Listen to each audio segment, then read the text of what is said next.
সারা বছরের ইবাদতের সাথে আমি আরো নতুন নতুন কতগুলো ইবাদত রমজানে যোগ করেছি। কি? 1 মাসের পূর্ণ রোজা, 1 মাসের পূর্ণ 20 রাকাত তারাবি, 1 মাসের জন্য ইফতার, 1 মাসের জন্য সাহারি। এই 4টা ইবাদত, ইফতারও ইবাদত, সাহারিও ইবাদত। সাহারি বুঝুন তো না, রাত্রির খাবার। এরপরে রোজাটাও ইবাদত, এরপরে 20 রাকাত তারাবিও ইবাদত।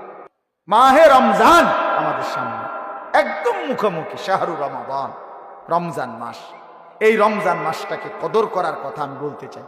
এটাই আমার শেষ আহ্বান। কেউ যদি বুঝি আমরা আমার আখেরাতি মূল, আমার দুনিয়া সামান্য, তাহলে আমাদের উচিত মাহে রমজানের প্রস্তুতি নেওয়া, মাহে রমজানের প্রস্তুতি নেওয়া। মাহে রমজান আল্লাহ নিজের, এই যে প্যান্ডেল আপনারা সাজাইছেন সুন্দর করে মাহফিলের জন্য, খোদার কসম আল্লাহ তাআলা বলে, বান্দা রমজান আমি নিজ হাতে সাজিয়েছি আমার বান্দাকে জান্নাত দেওয়ার জন্য, জাহান্নাম থেকে বাঁচাবার জন্য। যদি বলি আল্লাহ কেমনে সাজাইলেন, আল্লাহ তাআলা বলেন, শুনো আমার সাজানোটা তোমরা শুনো। 1, আমি আল্লাহ জান্নাতের সব দুয়ার খুলে দিয়েছি। 2, জাহান্নামের দরজাগুলো বন্ধ করে দিয়েছি। 3, সমস্ত শয়তান এবং দুষ্ট জিন শেকলে বন্দী করে দিয়েছি। এবার আসো রমজানের ভিতরে আমি আল্লাহ তাআলা রমজানের প্রথম দশক রহমত দ্বারা সাজিয়েছি, মাঝের দশক মাগফিরাত দ্বারা সাজিয়েছি, শেষ দশক নাজাত দ্বারা সাজিয়েছি। এবার আসো ইবাদত। সারা বছরের ইবাদতের সাথে আমি আরো নতুন নতুন কতগুলো ইবাদত রমজানে যোগ করেছি। কি? 1 মাসের পূর্ণ রোজা, 1 মাসের পূর্ণ 20 রাকাত তারাবি, 1 মাসের জন্য ইফতার, 1 মাসের জন্য সাহারি।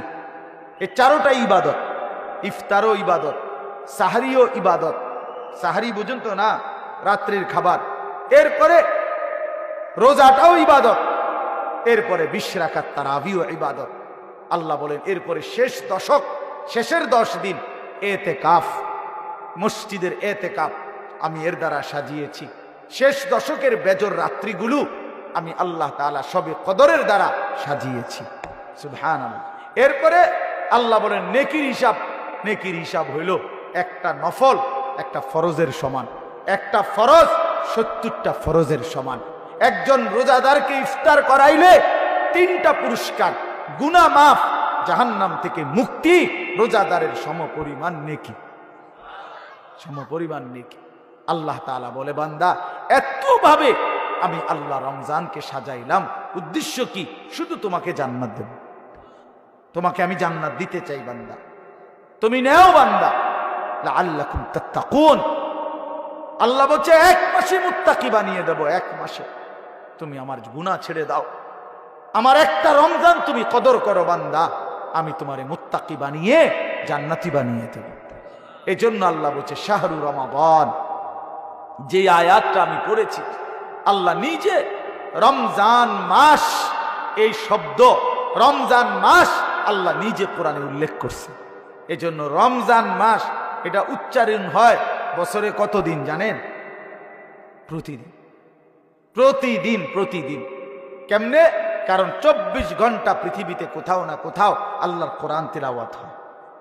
আর শাহরু রমাদান এই শব্দ অতএব জমিনে 24 ঘন্টায় কোথাও না কোথাও কারো না কারো জবানে উচ্চারিত হয়। সারা বছর রমজানের কথা আলোচিত হয়। নাহলে এই শব্দ শাহরু রমাদান যে কোরআন শরীফের শব্দ না, তাহলে এটা কেউ না কেউ তো পড়তেছে, কোথাও না কোথাও কেউ সবক দিতে আছে, কেউ শুনানি চলতে আছে। মানে 24 ঘন্টা আল্লাহর জমিনে সারা বছর এক আওয়াজ উচ্চারিত হয়, রমজান মাস, রমজান মাস, রমজান মাস, শাহরু রমাদান। আল্লাহ এবার বলে, বান্দা শোনো, এই মাসের পরিচয় আমি বললাম, আমার পরিচয় আমি দেই আমার মাসের। আল্লাযী উনজিলা ফীহিল কোরআন, এটা সেই মাস যে মাসে কোরআন নাজিল করা হয়েছে। কোরআন নাজিল করাতে এই মাস দামি। আমার শায়েখ আল্লামা মুফতি মুশতাকুন নবী সাহেব বলে যে দেখো, একটি রমজানে কোরআন নাজিল হয়েছিল, প্রত্যেক রমজানে কোরআন নাজিল হয় না। কোরআন তো একটি রমজানে, নবীজির বয়স তখন 40, ওই সময়ে একটা রমজান কোরআন নাজিল হয়েছিল।